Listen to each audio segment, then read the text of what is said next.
कल एक इलेक्शन हुआ जिसमें इतलात के मुताबिक पाकिस्तान तहरीक इंसाफ ने मैदान मार लिया है। सनम जावेद की रिहाई के बाद उन्हें फिर किस लिए और क्यों गिरफ्तार किया गया?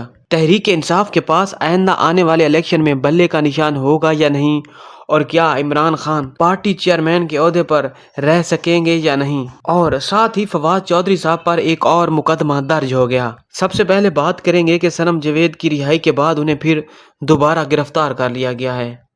इंसदाद दहशतगर्दी अदालत लाहौर ने 9 मई को मुस्लिम लीग नून का ऑफिस जलाने के मुकदमे में पीटीआई की कारकुन सनम जावेद की रिहाई की रोबकार जारी की थी। ये रोबकार जज अरशद जावेद ने जमानती मुचलके मंजूर करने के बाद जारी की।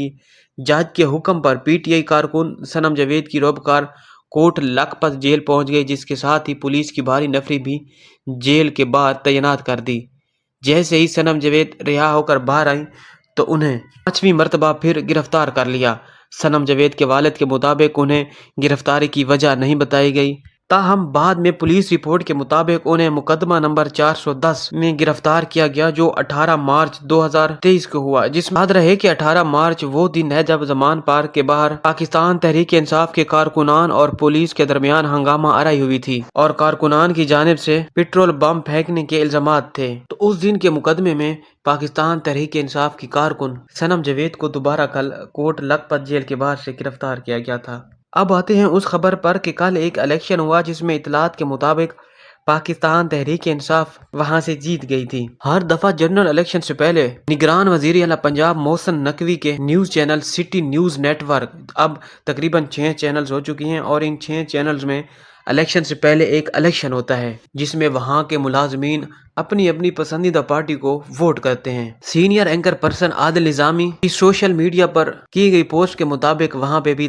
पाकिस्तान तहरीक इंसाफ ने मैदान मार लिया है। सोशल मीडिया पर एक और फॉर्म भी गर्दिश कर रहा है जिसमें south Punjab city news network रोही टीवी में होने वाले इलेक्शन के रिजल्ट शेयर किए गए हैं, जिसमें टोटल कास्ट वोट 80 हैं, जमात इस्लामी के 6, पाकिस्तान पीपल्स पार्टी के 20, पाकिस्तान मुस्लिम लीग नून के 14 और पाकिस्तान तहरीक इंसाफ के 50 वोट हैं। लेकिन अभी तक सिटी न्यूज नेटवर्क की जानिब से ऑफिशियल रिजल्ट अनाउंस नहीं किए गए।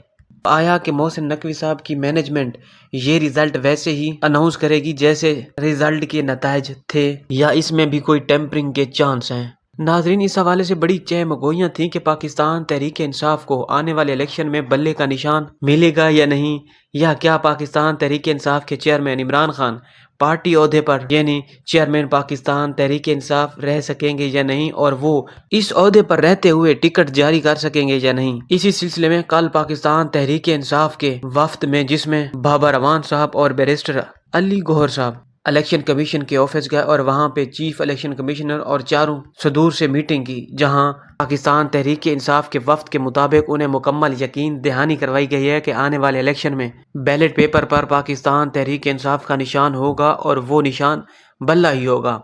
और उन्हें ये भी यकीन दहानी करवाई गई है कि इमरान अहमद खान नियाजी पाकिस्तान तहरीक इंसाफ के चेयरमैन हैं और रहेंगे। लेकिन इस हवाले से इलेक्शन कमीशन ने कोई तहरीरी अनाउंसमेंट नहीं की, ये सिर्फ पाकिस्तान तहरीक इंसाफ के वफ्द ने मुलाकात के बाद दावा किया है। अब आते हैं फवाद चौधरी साहब पर कि पाकिस्तान तहरीक इंसाफ को छोड़ने के बाद भी उनकी मुश्किलात में कमी ना आ सकी। पहले जहां वो 50 लाख हथियाने के मुकदमे में इस वक्त अडियाला जेल में मौजूद हैं, अब फवाद चौधरी साहब पर एक और मुकदमा दर्ज हो गया है, और वो मुकदमा पिंड दादन खान में दर्ज हुआ है। बनाया गया मुकदमा बड़ा ही मुज़क्का खेज है, और ये FIR वहां पे मौजूद पिंड दादन खान में चौधरी नुमान ने करवाई। रिपोर्ट के मुताबिक चौधरी साहब ने 30 नवंबर 2020 को अपने हमरा नामालूम अफराद को लेकर उनके बड़े भाई की रिहाइश पर धावा बोला और ताले तोड़कर वहां से सामान चोरी कर लिया।